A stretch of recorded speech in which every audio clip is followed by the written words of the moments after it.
Cute as a cupcake, where the cupcakes are more than just cute, they're delicious. Now you can get Cute as a Cupcake delivered directly to your door.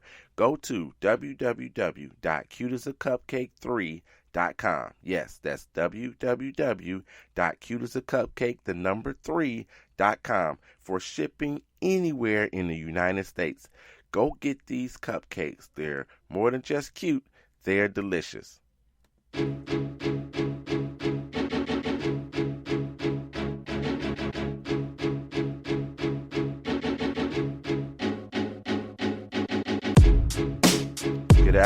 Good afternoon, and welcome to the 800 Credit Score Man Show. I am your host, Kevin King. He is I, and I am him, the 800 Credit Score Man himself. And once again, thank each and every one of you for coming in and listening to the 800 Credit Score Man Show. I truly, truly appreciate it. Hey, so my first question right off top, is, did you do your homework?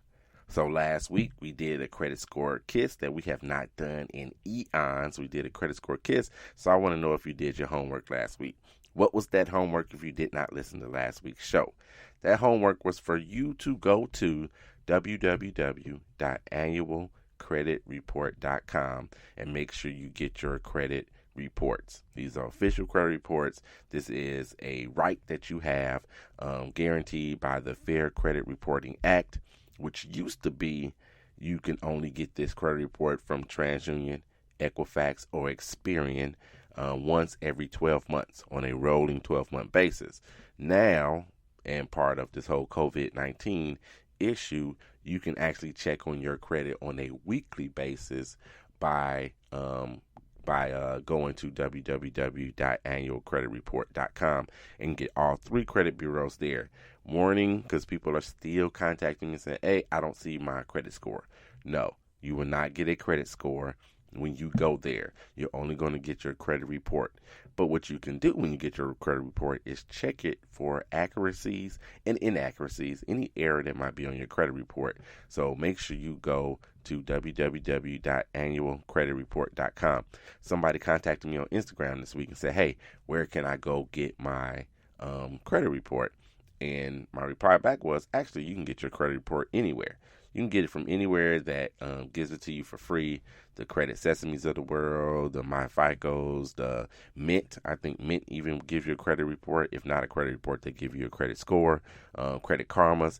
You can get your credit report at all of those places. That report should be accurate and the same across the board. So if you go to Credit Karma, for instance, they have TransUnion and Equifax. So if you go there and you are looking at your TransUnion credit report, everything that you see at Credit Karma on that credit report is the same thing you will see if you get your credit report, your TransUnion credit report from Credit Sesame. So TransUnion to TransUnion to TransUnion, they should all be the same. Now here's where the differences lie. The differences lie in TransUnion could be different from Equifax. Equifax could be different from Experian. Experian could be different from TransUnion. That's where the differences lie in your credit reports. So it's important that you make sure that everything that's supposed to be on there is on there, and the things that are not supposed to be on there should not be on there. So make sure you guys go out, get your credit reports, use www.annualcreditreport.com. I told you guys last week too, you won't have access to it. You won't be able to get back into it like you can with, those apps and whatnot. You won't be able to get back into it, and look at it all day, every day, and, all that stuff like you can with some of the apps. However, what you can do is save it. So save it, make it a PDF, save it to your computer, email it to yourself, whatever it is. Do that so you can go back and look at it. Now, you may say, I may not need to do that since I can go look at it every week.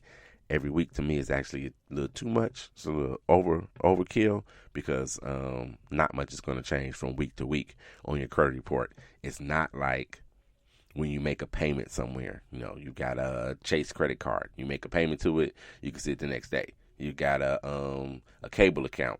You make a payment, you can go online, you can see it the next day.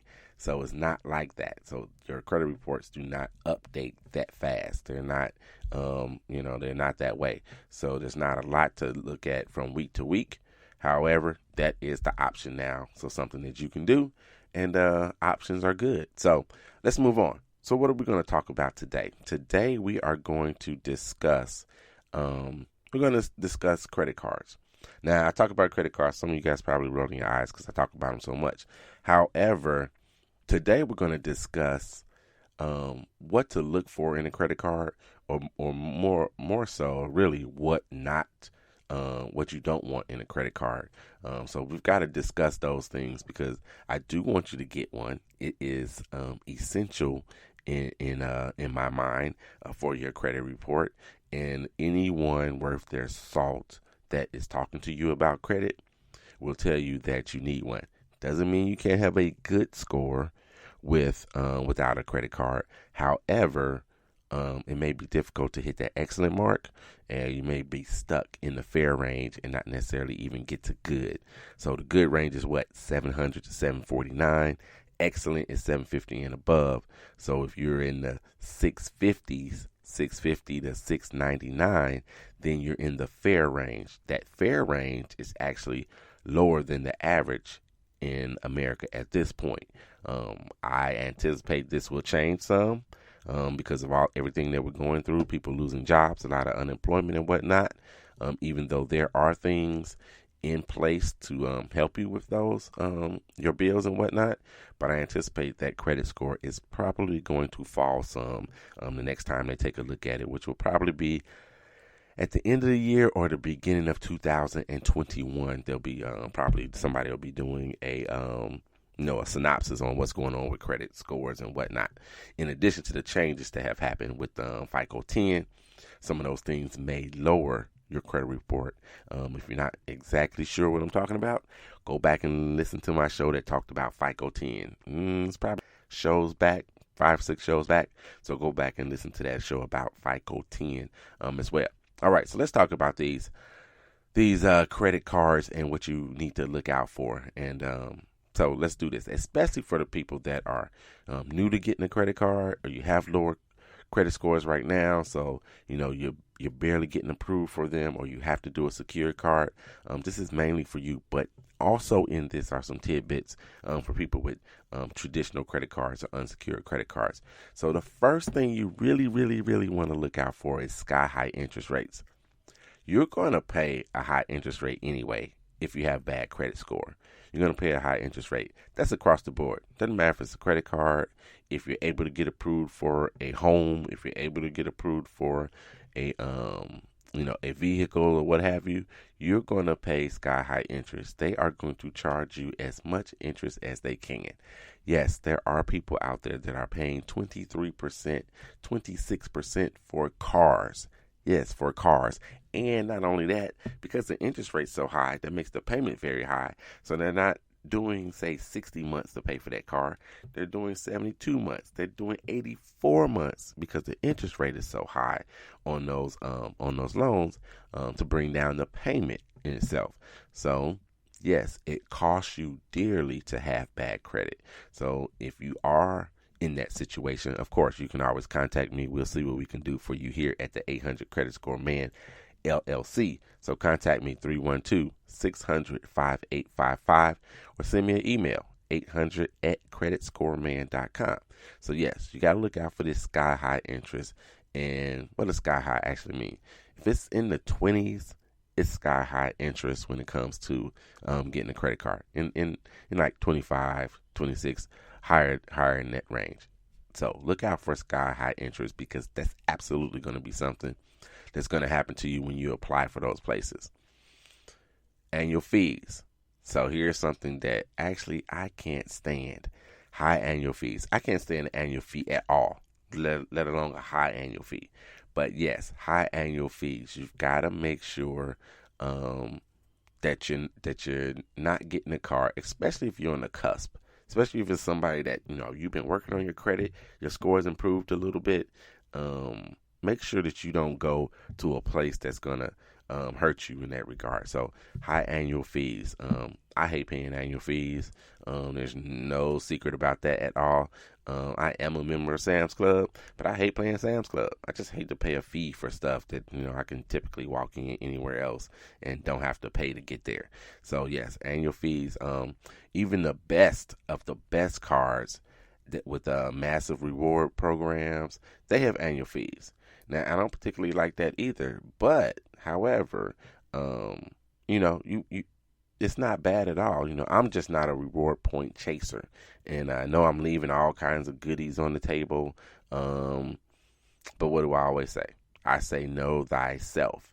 And so often for me, if I make that purchase, that big purchase I made, and I put it on the card, I might not pay the whole thing off the next month. So I lack that discipline, which is one of the reasons I don't, utilize my credit cards. Like my whole thing is to get out of that particular part of debt. I'm not going to cancel those cards, of course, and I'll use them periodically, but I'm trying to get those bad boys paid off. Even though if the payment's only $20 a month or $25 a month or whatever it is, I don't want that debt anymore. My credit utilization is really good and whatnot. I don't want that debt anymore, and I don't want to have to make that payment on a monthly basis. So that's just me. So like I said, you got to know thyself. You're a reward point chaser. You do it right. You do it the right way. You charge stuff. You pay it off the end of the month or the next month or what have you, and it works for you. Please do that. Please do that. And so if you've got to pay an annual fee for some of those cards, then you just got to make that decision for yourself. So like I said, I just happen to like that discipline when it comes to that. So that's why I hardly ever use my credit cards. I use them if I have to. I left my debit card at home. I don't have any cash on me. I'm buying something on the internet from a strange place. Who knows where it's gonna, my item is gonna come from.